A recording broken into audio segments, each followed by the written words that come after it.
O Evangelho segundo o Espiritismo, capítulo 3. Há muitas moradas na casa de meu Pai, parte 2. Neste vídeo nós estaremos vendo instruções dos Espíritos, mundos de expiações e de provas, mundos regeneradores, progressão dos mundos. Mundos de expiações e de provas. Santo Agostinho, Paris, 1862. Que vos direi dos mundos de expiação que já não saibais, uma vez que é suficiente observar a terra que habitais? A superioridade da inteligência em um grande número de seus habitantes indica que ela não é um mundo primitivo, destinado à encarnação de espíritos mal saídos das mãos do Criador. As qualidades que já trazem consigo ao nascer são a prova de que já viveram e realizaram um certo progresso. Mas também os numerosos vícios aos quais são propensos são o indício de uma grande imperfeição moral. É por isso que Deus os colocou num planeta atrasado, para expiarem aí seus erros, por meio de um trabalho difícil, enfrentando as misérias da vida, até que tenham mérito para irem a um mundo mais feliz. Entretanto, nem todos os espíritos encarnados na Terra se encontram aí em expiação. As raças a que chamais de selvagens são espíritos apenas saídos da infância e que aí estão, por assim dizer, educando-se e se desenvolvendo em contato com espíritos mais avançados. Em seguida vêm as raças semi-civilizadas, formadas por esses mesmos espíritos em progresso.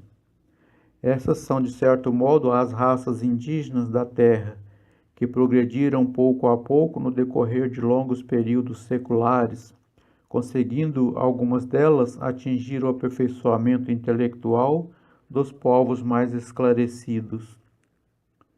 Os espíritos em expiação na Terra são, se assim podemos dizer, como estrangeiros. Eles já viveram em outros mundos de onde foram excluídos em consequência de sua insistência no mal e porque eram causa de problemas para os bons. Foram expulsos por um período para o meio de espíritos mais atrasados do que eles, trazendo por missão fazer progredir a estes últimos, pois já têm consigo a inteligência mais desenvolvida e as sementes dos conhecimentos adquiridos nos mundos em que viveram. É esta razão pela qual espíritos, cumprindo punições, se encarnam em meio a raças mais inteligentes, porque aí as misérias da vida têm para eles maior amargor, em vista de possuírem sensibilidade mais apurada do que as raças primitivas, em que o senso moral é menos desenvolvido. A Terra fornece, pois, um dos exemplos de mundos expiatórios, cuja variedade é infinita, mas que tem como característica comum servir para resgatar as culpas dos espíritos rebeldes à lei de Deus. Exilados aqui, esses espíritos têm que lutar ao mesmo tempo contra a perversidade dos homens e contra os rigores da natureza. Trabalho duplo e difícil que desenvolve em conjunto as qualidades do coração e as da inteligência. É assim que Deus, em sua bondade, torna o próprio castigo proveitoso para o progresso do espírito. Mundos regeneradores. Santo Agostinho, Paris, 1862. Entre as estrelas que cintilam nos céus azulados, quantos mundos há como o vosso, destinados pelo Senhor para a expiação e provas? Mas há também entre eles mundos mais infelizes e mais felizes, bem como há mundos de transição, que podemos chamar de regeneradores. Cada sistema planetário girando no espaço ao redor de um centro comum tem à sua volta mundos primitivos, de exílio, de provas, de regeneração e de felicidade. Já vos falaram dos mundos onde a alma recém-nascida é colocada, ainda ignorante do bem e do mal, para que possa caminhar para Deus, senhora de si mesma, na posse de seu livre-arbítrio. Como sabeis, as grandes capacidades que a alma possui lhes foram dadas para fazer o bem, mas infelizmente há as que fracassam. E Deus, dando-lhes novas oportunidades, permite que nesses mundos de encarnação em encarnação se depurem, se regenerem e se tornem dignos da glória que lhes está reservada. Os mundos regeneradores são intermediários entre os mundos de expiação e os mundos felizes. A alma que se arrepende encontra neles a calma e o descanso, acabando por se depurar. Nesses mundos, o homem ainda está submetido às leis que regem a matéria.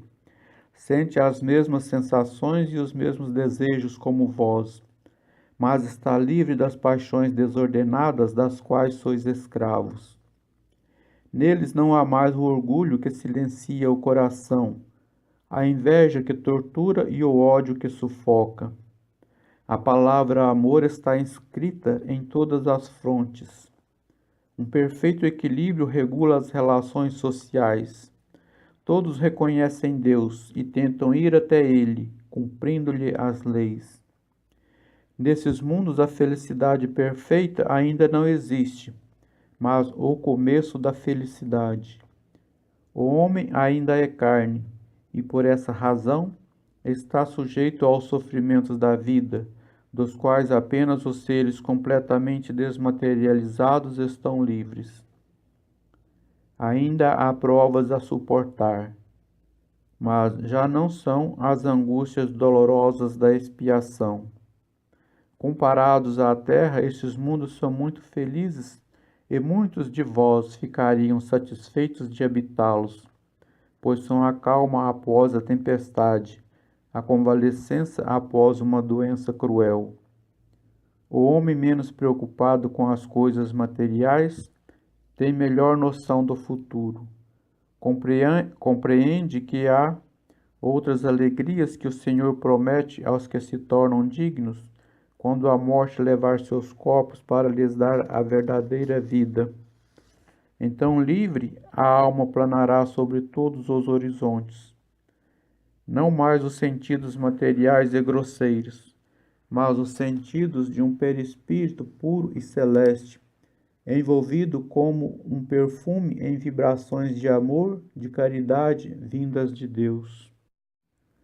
Mas nesses mundos, o homem ainda pode fracassar, porque lá o espírito do mal não perdeu ainda completamente seu domínio. Não avançar é recuar, e se o homem não está firme no caminho do bem, pode cair novamente nos mundos de expiação, onde o aguardam novas e mais terríveis provas. Contemplai, pois, à noite, na hora do repouso e da prece, os céus azulados, e nesses mundos incontáveis que brilham sobre vossas cabeças, procurai os que levam a Deus e pedi-lhe que um mundo regenerador vos seja destinado após a expiação na terra. Progressão dos mundos. Santo Agostinho, Paris, 1862. O progresso é uma das leis da natureza. Todos os seres da criação, animados e inanimados, estão submetidos a ela pela bondade de Deus, que deseja que tudo se engrandeça e prospere. A própria destruição, que parece aos homens o limite final das coisas, é apenas um meio de chegar por meio da transformação a um estado mais perfeito, porque tudo morre para renascer e nada volta para o nada. Ao mesmo tempo que os seres vivos progridem moralmente, os mundos que eles habitam progridem materialmente. Quem pudesse seguir um mundo em suas diversas fases, desde o instante em que se agregaram os primeiros átomos que serviram para constituí-lo, veria que ele percorre uma escala contínua e progressiva, mas em graus pequeniníssimos para cada geração, e oferece a seus habitantes uma morada mais agradável à medida que eles também avançam no caminho do progresso. Assim caminham paralelamente o progresso do homem e o dos animais, seus auxiliares, o dos vegetais e o da habitação, pois nada fica estacionário na natureza. Como é grandiosa essa ideia e digna do Criador, e como, em contrário, é pequena e indigna de seu poder, aquela que concentra toda a sua atenção e providência no minúsculo torrão de areia, que é a terra, e reduz a humanidade a alguns homens que a habitam. Assim é que a terra, seguindo essa lei da progressão dos mundos, esteve material e moralmente em um estado inferior ao que está hoje, e atingirá, sob esses dois aspectos, um grau mais avançado. Ela atingiu um de seus períodos de transformação, em que de mundo expiatório se tornará em mundo regenerador, onde os homens serão felizes, pois a lei de Deus reinará.